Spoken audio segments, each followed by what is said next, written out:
Hello children, this question, look at the drawing from given in the figure which has been drawn with ink of uniform line thickness.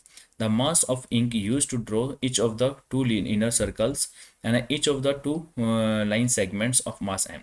The mass of the ink used to draw the outer circle of its mass of 6m. The coordinates of the center of the different parts are, the outer circle is 0, 0, left inner circle is and right inner circle is vertical line बेटा और horizontal line, और यहाँ पे Y coordinate और centre mass हमसे पूछा गया और ये फिगर हमें दिया बेटा। अगर मैं इस फिगर में देखूँ तो देखो एक सर्कल तो ये है, ये लेफ्ट सर्कल हो गया, ये राइट सर्कल हो गया, ये वर्टिकल लाइन हो गई, ये हॉरिजॉन्टल लाइन हो गई, और ये आपके पास आउटर सर्कल हो गया। तो इस आउटर सर्कल का जो मास हमें दिया जा रहा है, अगर हम देखते हैं तो इस आउटर सर्कल का मास तो हमें यहाँ पे 6m बताया गया है। तो देखिएगा इस क्वेश्चन के सॉल्यूशंस में मैं यहाँ पे एक पॉइंट मास लिखता जा रहा हूँ।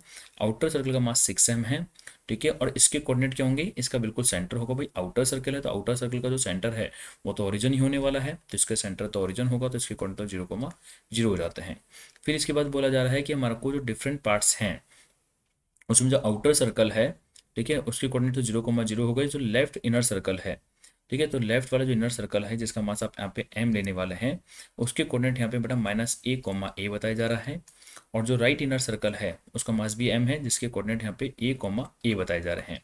और यहाँ पे ये भी लेफ्ट इनर सर्कल है बेटा, ये लेफ्ट वाला और एक राइट वाला सर्कल हमने यहाँ पे कंसिडर कर लिया है, जिनके कोऑर्डिनेट्स हमें यहाँ पे m और m बताए गए हैं। ये आपके पास लेफ्ट वाला है और ये आपके पास राइट वाला है। फिर यहाँ पे वर्टिकल लाइन है, ये वर्टिकल लाइन हो गई, तो वर्टिकल लाइन का मास तो m है बट कोऑर्डिनेट 0,0 बताए गए हैं।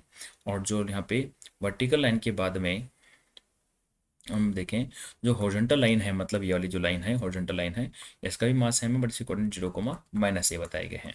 ऐसे करके हमें सारे कोऑर्डिनेट्स बताए गए हैं, तो सेंटर मास का वाई कोऑर्डिनेट हमें कैलकुलेट करना है बेटा। और यहाँ पे सबके मास mm है, ऐसा क्वेश्चन ने बोला है। यहाँ पे आप देखिए बेटा, उसने बोला है कि यहाँ पे जो टू लाइन सेगमेंट्स हैं उनका भी मास m है, और जो सर्कल हैं each of the two line segments, और साथ में जो आप सर्कल ड्रॉ कर रहे हैं, जब इंक यूज करके जो ड्रॉ कर रहे हैं आप सर्कल, और उन सबका जो मासेज है, inner two two inner circles हैं, उन सबके मासेज क्या है, यहाँ पे m मासेज का यूज किया है।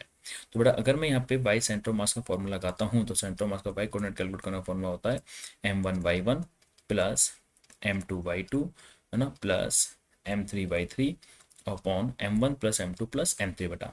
जितने मासेज होंगे उतनी बार ये रिपीट हो जाएगा।